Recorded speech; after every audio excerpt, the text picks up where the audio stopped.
I, Arthur Amogosia, having been appointed as a member of the selection panel for recruitment of nominees for appointment as chairperson and members of the National Police Service Commission, do solemnly swear that I shall well and truly serve as a member of the selection panel, and that in the exercise of my duties I shall obey, respect, and uphold the Constitution of Kenya and all other laws of the Republic of Kenya. That I will not, other than in the discharge of my duties, or with written consent, directly or indirectly, reveal any business or proceedings of the selection panel or any other matter brought under my consideration, or shall become known to me as a member of the said selection panel.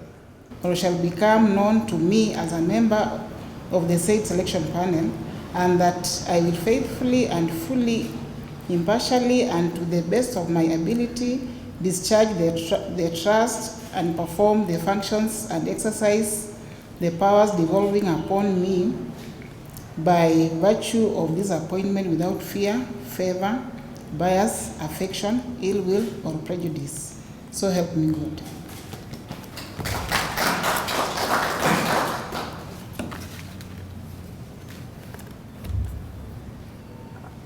Shall well and truly serve as a member of the selection panel, and that in the exercise of my duties I shall obey, respect, uphold the Constitution of Kenya and all other laws of the Republic.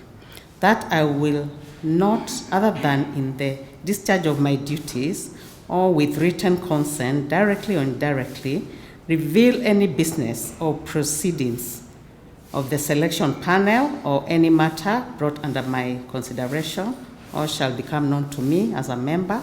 So my ability, discharge the trust and perform the functions and exercise the powers devolving upon me.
Thank you.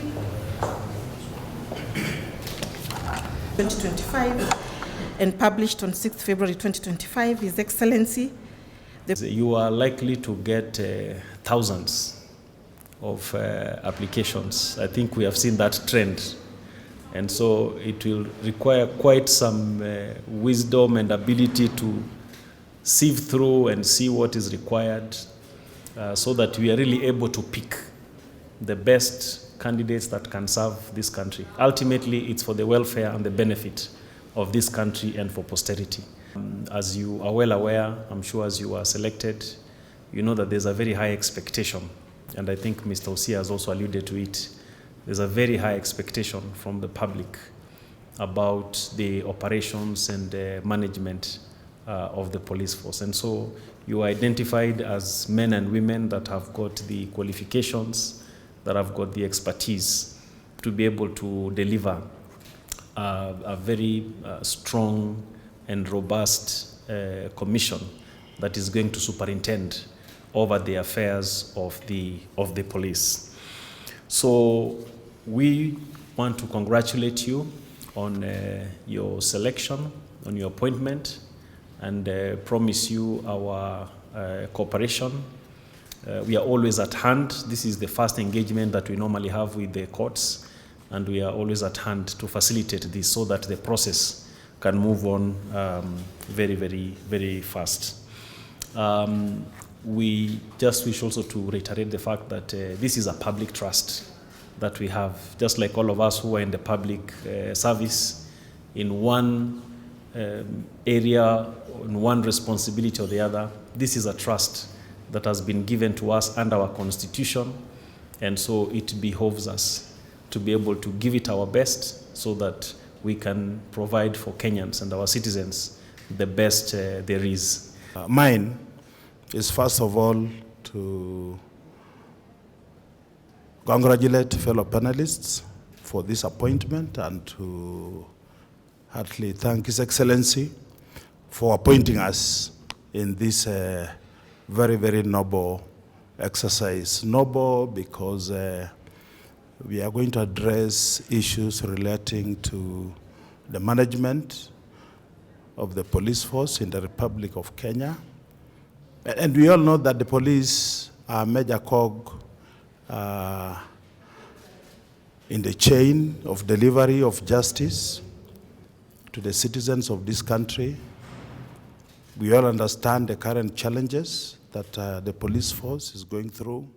We all understand the expectations of the citizens of this country on the police force. And therefore, we are getting into an exercise that is going to demand for sobriety, is going to demand for a lot of integrity, is going to demand for patriotism from us. And we'll need a lot of wisdom and prayers for us to pick the very few that we will present to His Excellency for consideration. I therefore want to ask all of us to go and reflect seriously on this appointment, the implications, the demands on our part, if we have to meet the expectations of the citizens of this country.